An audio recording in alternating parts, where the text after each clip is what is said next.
Саламатсыздар ма, құрметті оқытушылар? Бүгін Google Jamboard тақтасымен жұмыс істеуді үйренетін боламыз. Ол үшін мәзірден таңдап, плюс батырмасын басып, жаңа проектті ашамыз. Ашылғаннан кейін сіздер фонын таңдауыңызға болады. Шақпақ, я болмаса көк фон. Өзіңіз интернеттен жүктеп қоюыңызға болады. Бұнда әртүрлі өзінің құрал жабдықтары бар. Сурет қоюға болады, текст жазуға болады. Бүгін біз кері байланысқа я болмаса рефлексияға арналған бір тапсырма орындап көрейік. Ол үшін алдын ала дайындап қойған мен суреттерді, соны көрейік. Суреттерді жүктеп,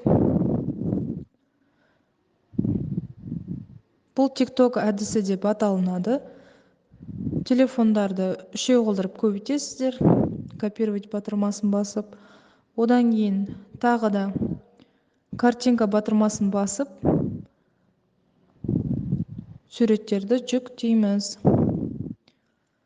Мысалы, мынау дизлайк суреті, бұны бірнеше қылып сіздер көбейтесіздер. Мысалы, топта 20 студент болса, 20 қойып қойыңызға болады, я болмаса 10 шақты. Бірнеше қылып мұны көбейттік. Тағы да картинка батырмасын басып, обзор. Енді лайк батырмасын жүктейміз. Өзіңізге керек пішінде оны кішірейтіп, бұны да бірнеше қылып көбейтеміз. 10 шақты жасауыңызға да болады. 10-15, яғни топта қанша студент бар, соған байланысты қойып қоясыздар. Келесі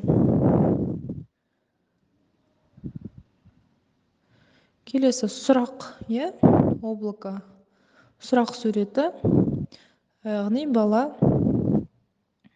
сұрақтар болса, осы батырманы, осы суретті таңдайды. Бұны да бірнеше қылып көбейтіп аламыз. Фонын өзгертеміз, кішкене ашықтау түске.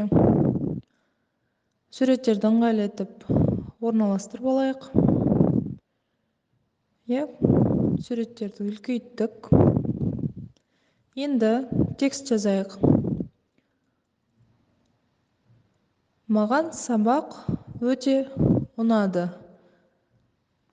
Маған сабақ өте ұнады. Біріншіге жазасыздар. Екінші телефонға сіздер маған түсініксіз болды. Бұны әртүрлі тексттармен алмастыруыңызға болады. Әрине, бұл тек қана сіздерге берілген мысал. Үшіншіге маған сабақ ұнамады. Ары қарай, ұнаған балалар өздері тақтаға шығып лайк батырмасын созады. Егер де түсінбеген балалар болса, сұрақ белгісін. Егер сабақ мүлдем ұнамаса, дизлайкты басып орнатады. Назарларыңызға рахмет.